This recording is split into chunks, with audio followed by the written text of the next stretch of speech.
Pessah, chapitre 8, halakha 2.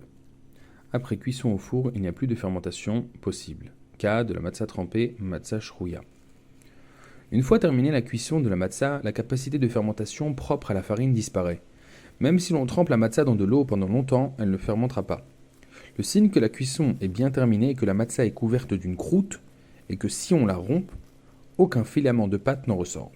Aussi est-il permis de tremper de la matzah dans de la soupe. Une personne âgée, un malade qui ne pourrait manger de la matzah sèche le soir du seder sont autorisés à tremper leur matzah dans de l'eau et à manger cette matzah ainsi attendrie. Shulchan Aruch 461, 4. Et CF ci-après, chapitre 16, halakha 29. De même, si l'on a remoulu la matzah, il sera permis de pétrir dans de l'eau la farine ainsi obtenue.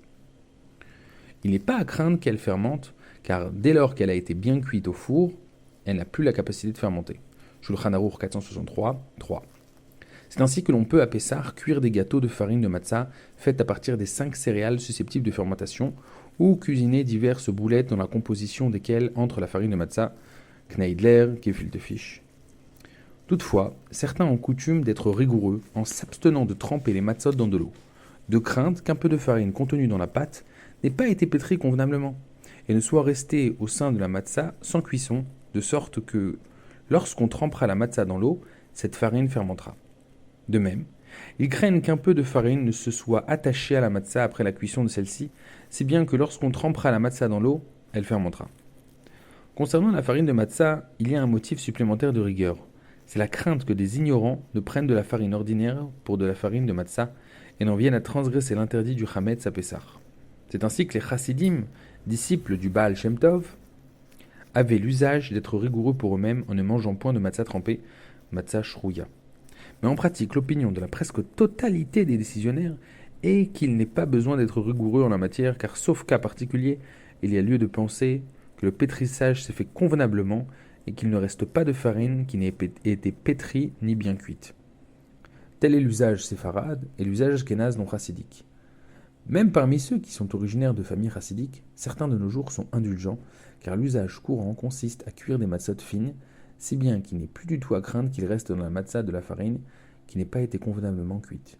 De même, n'est-il pas à craindre que de la farine ait adhéré au matzot une fois celle-ci cuite, car on veille à ce que le lieu où est stockée la farine soit séparé de celui où sont déposés les matzot sortant du four.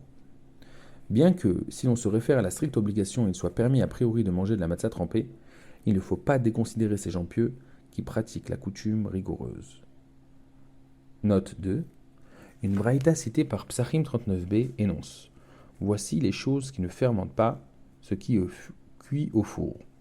Maïmonide, dans ses lois relatives au chametz et à la matzah, au chapitre 5, halakha 5, tranche dans le même sens, et telle est aussi la position partagée par les Rishonim. Le critère d'une cuisson complète est l'apparition d'une croûte à la surface de la matzah, et que des filaments de pâte ne sortent pas de la matzah quand on la coupe.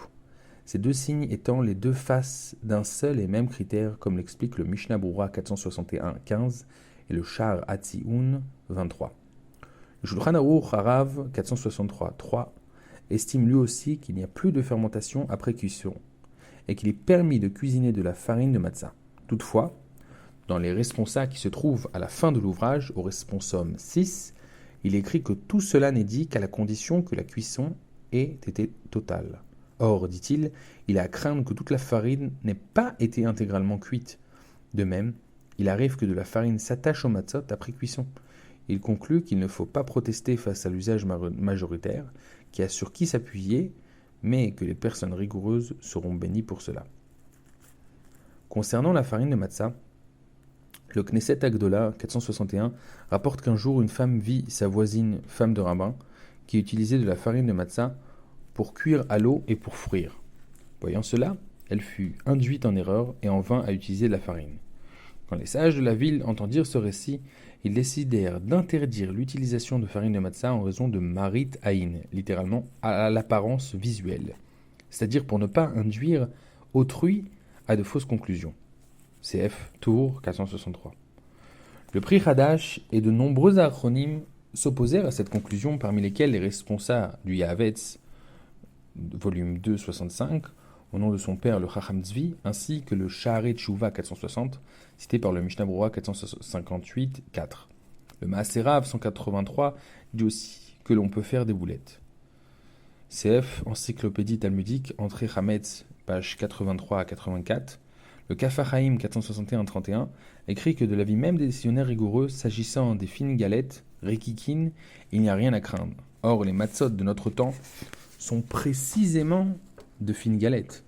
Le Yechavé Da'at, volume 1, Siman 21, lui aussi est indulgent a priori, et écrit que si l'on a été jusqu'ici rigoureux parce que l'on croyait que telle était la halakha, on est autorisé à être désormais indulgent sans avoir à procéder à l'annulation d'un vœu, puisque cette rigueur était en ce cas le résultat d'une erreur. Mais si l'on a été rigoureux jusqu'ici parce que l'on voulait observer le pieux usage, et que l'on veuille à présent être indulgent, il sera bon de procéder à l'annulation de son vœu, devant un tribunal de 3 personnes, dans la mesure où l'on n'avait pas dit « je n'en fais point le vœu » Bli Neder. En pratique, nombreux sont ceux qui, originaires de familles chassidiques, n'ont plus l'usage de nos jours d'être rigoureux en matière de matzah trempée. La raison essentielle en est que les matzahs de notre temps sont de fines galettes et que les fours sont puissants. Si votre père, même issu d'une famille chassidique, était déjà indulgent en la matière et mangeait de la matzah trempée, vous n'avez pas besoin de procéder à l'annulation des vœux. Mais si votre père était rigoureux et que vous souhaitiez être indulgent, il sera bon que fassiez cette annulation en vérifiant bien préalablement que vous ne portez pas atteinte ce faisant à l'honneur de votre père. Détail de la coutume rigoureuse interdisant la matzah trempée. Ceux qui ont coutume de ne pas manger de matzah shrouya, de matzah trempée, sont néanmoins indulgents pour les besoins d'un malade ou d'un enfant, car le fait de tremper n'est pas considéré comme faire du Hametz à Pessah.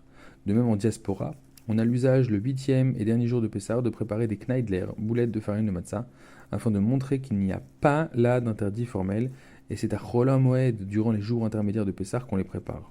Toutefois, on est rigoureux à un autre égard, on ne mange pas pendant Chol HaMoed dans les ustensiles où l'on prépare la matzah ou farine de matzah trempée. Cependant, le Sheharim Ametsuyanim Ba'alacha 113.7 est indulgent à cet égard et permet l'utilisation des ustensiles où l'on a fait tremper la matzah. A l'inverse, les responsables à Kinyan Torah 2.87 sont rigoureux, interdisant de faire tremper de la matzah dans de l'eau, même pour les besoins d'un malade ou d'un enfant. Quant à savoir s'il est permis de tremper de la matzah dans du jus de fruits ou autre liquide de même statut, selon le 6e responsable imprimé à la fin du Shulchan Aruch Harav, il n'y a pas lieu d'être rigoureux.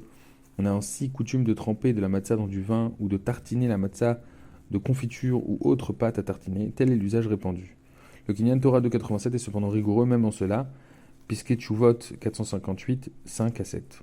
Selon le Sha'arei Teshuva 470, les tenants de l'opinion rigoureuse eux-mêmes peuvent tremper leur matzah dans de l'eau et l'introduire immédiatement dans la bouche, puisqu'en un temps si court, la matzah ne pourrait fermenter, mais ceux qui s'interdisent de tremper leur matzah dans du jus de fruits s'abstiendront aussi de cela.